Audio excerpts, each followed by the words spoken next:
Hey there YouTube, welcome back to the second video of this week. I obviously managed to complete these guys on schedule. As you heard in my last video, obviously I did the two kernels to try and take up some time during the week to sort of help me get back on schedule.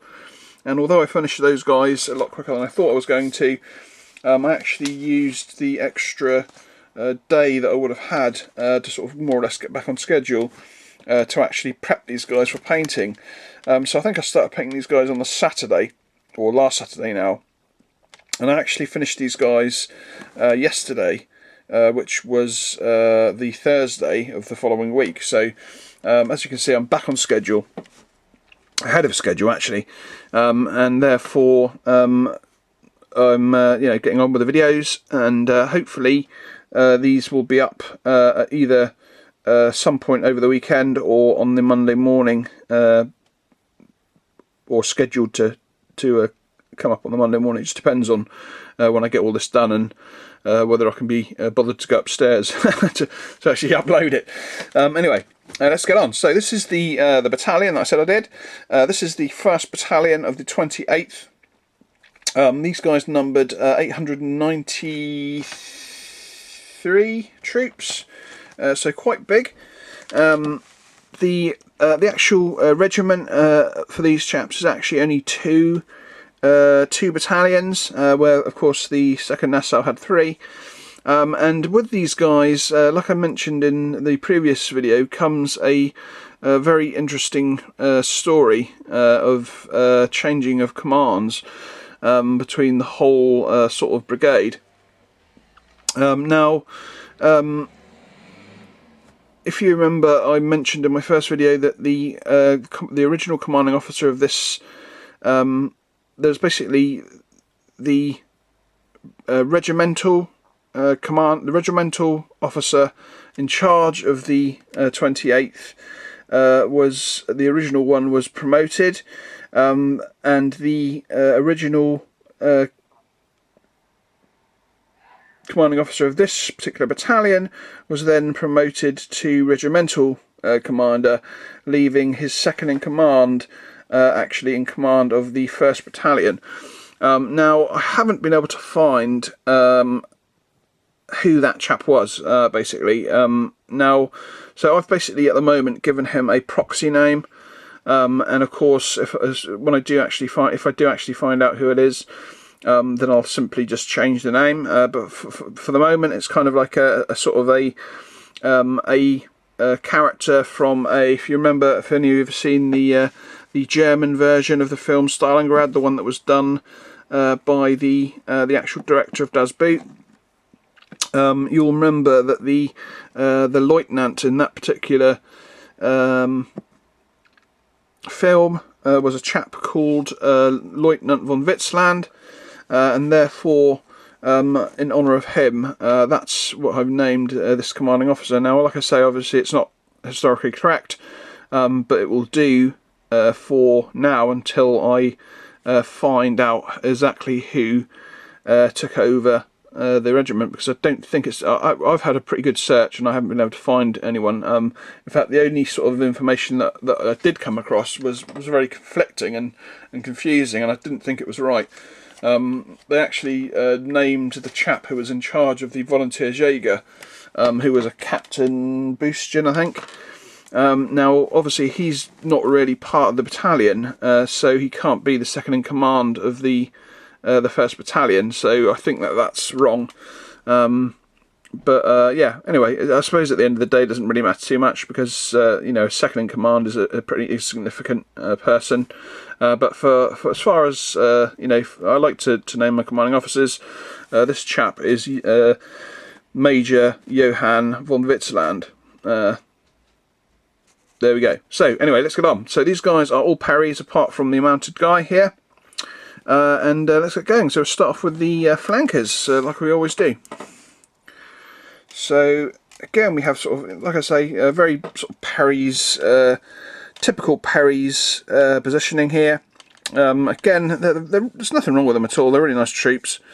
Again, like I say, I think these guys are older because they're just slightly sort of teenier sculpts. Now they're not teeny as in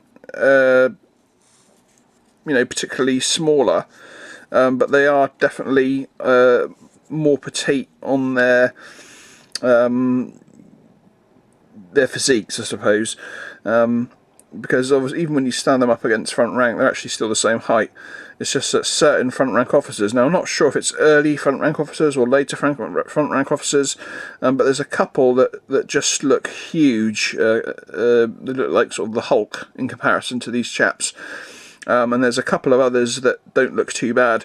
Like I say, these guys are actually the only company that I've found that actually do the 28th and 28mm. So you're kind of stuck with them, really. You know, I'm not really particularly looking forward to doing the 2nd Battalion because they're basically more or less exactly the same. But again, there's nothing you can do about it, and you know, I wouldn't you know, proxy them with Dutch line or whatever, because they would have different types of Shakos, so I'm kind of stuck with it. But this is the 1st Battalion, so as you can see, they're more or less the same as your average Dutch line, but of course very prominent is the French style Shako for these chaps. Now this is one of the flanker companies. They have the thick sort of shoulder braids with the white striping on. So that is the 1st company of flankers. 4th company, again bog standard troops. Obviously these guys have got their bread bags, and I've decided to give them the khaki ones rather than the white ones, so perhaps these actually belong to them rather than being issued by the Dutch. And of course obviously they still have their French backpacks. So that is the 4th company, 2nd company of flankers, and we have the bugler added to these chaps. I thought, well, as you know, he's such a nice figure, I'm not going to waste him, so I'm actually going to put him in to the flanker company, because that's where he would probably belong, to tell the truth. Again, you know, bog standard troops, nothing super special about them really, just regular troops really, and of course the bugler, who I think's a pretty decent figure actually. He fits in perfectly. So that is the 2nd company of flankers. Next up we'll go on to the NCO stand. Now within the command pack, again, strangely there was like this extra unshakoed trooper, and it kind of looks like the sergeant here, who was obviously also from the command pack, is kind of it's as if he sort of just noticed him out of the corner of his eye that he hasn't got his Shako on, and he's kind of just given him an earful. And obviously this guy, who looks quite grumpy, is obviously not particularly happy about it. But yeah, it's a nice figure, and I kind of gave him sort of blonde hair. I think he looks really cool actually, and of course they're both flanked by two normal troops there.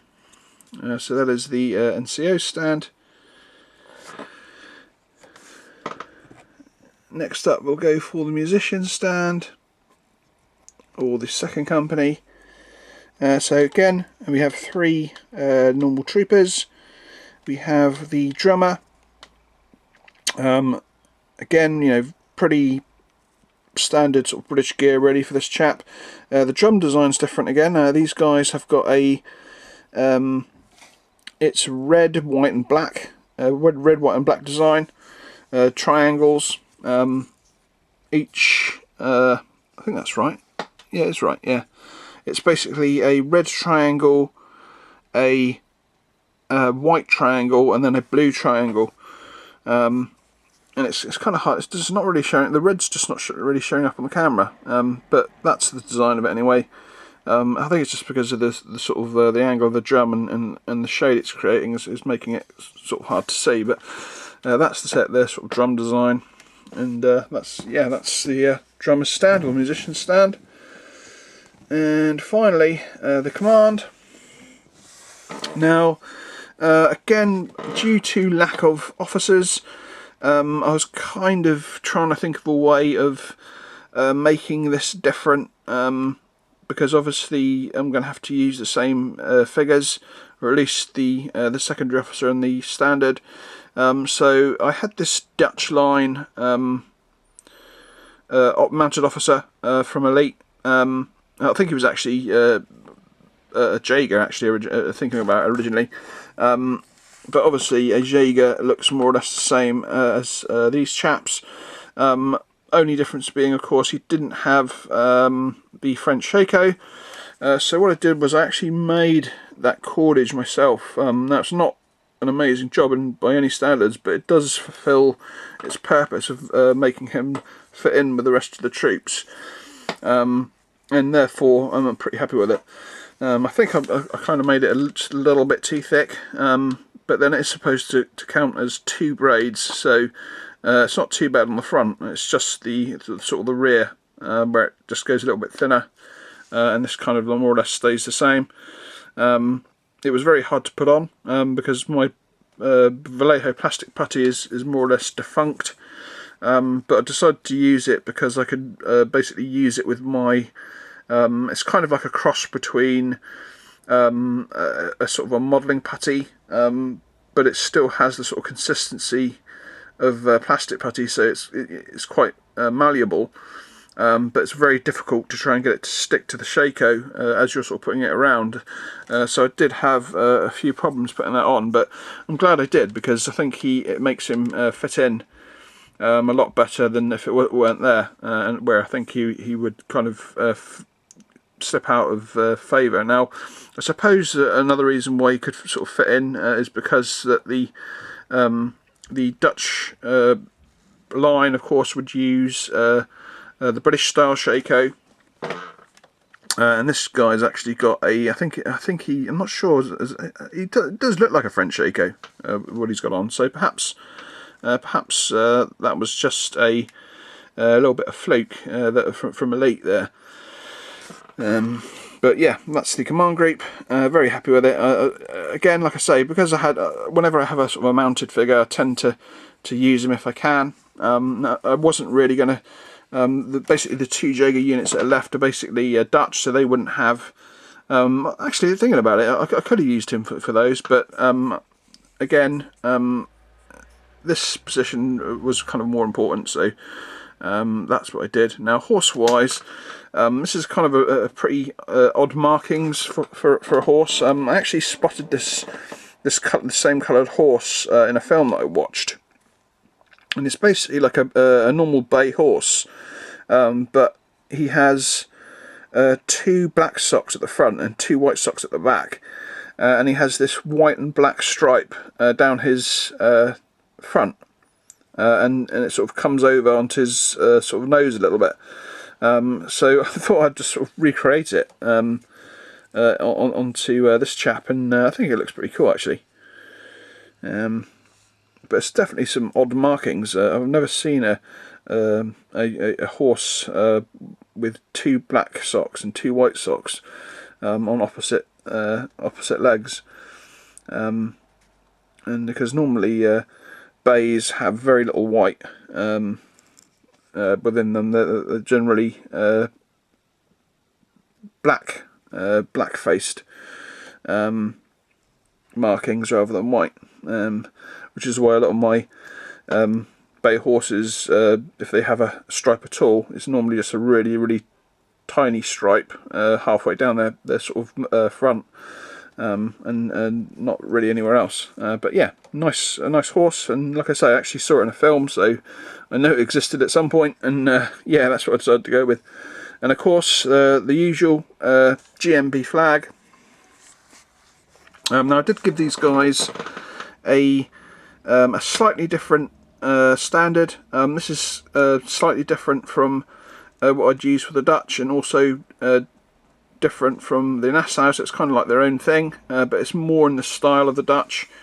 These are the Dutch poles I tend to use. Have a little bit bigger of a sort of a tip on them, and this is kind of, I suppose you could say, this is kind of more like a sort of a lance head, rather than a sort of spear tip head. Yeah, I think it came out pretty cool, and overall I'm pretty happy with them. So yeah, that's the end. That's the 1st Battalion of the 28th, and creeping closer to completing the 2nd Brigade now. Now what am I going to do next? I think I've kind of decided I'm going to do the artillery next, to break up the fact that the 2nd Battalion of these chaps are basically exactly the same, bar a few different figures. I've actually got I'm trying to think of what I've got left to do. I think so. So basically, I have the artillery, I have the 2nd Battalion of these chaps, I have the Prince of Saxe Weimar, and I have the Nassau volunteer Jaeger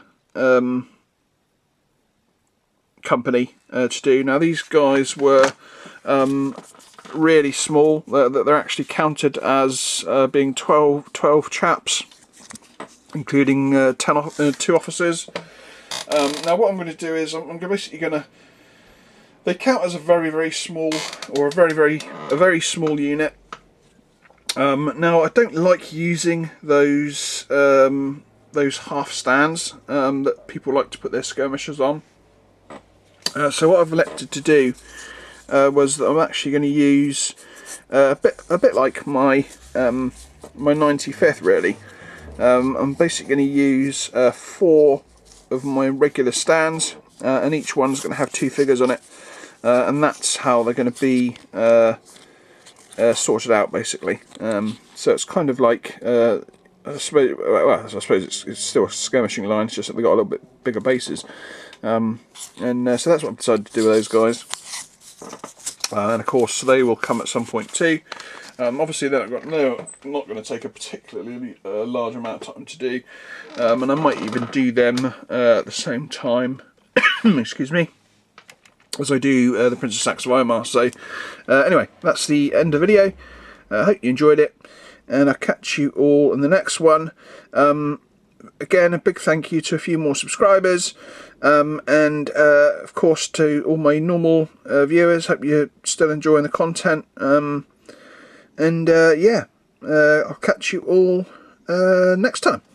Till then, bye bye.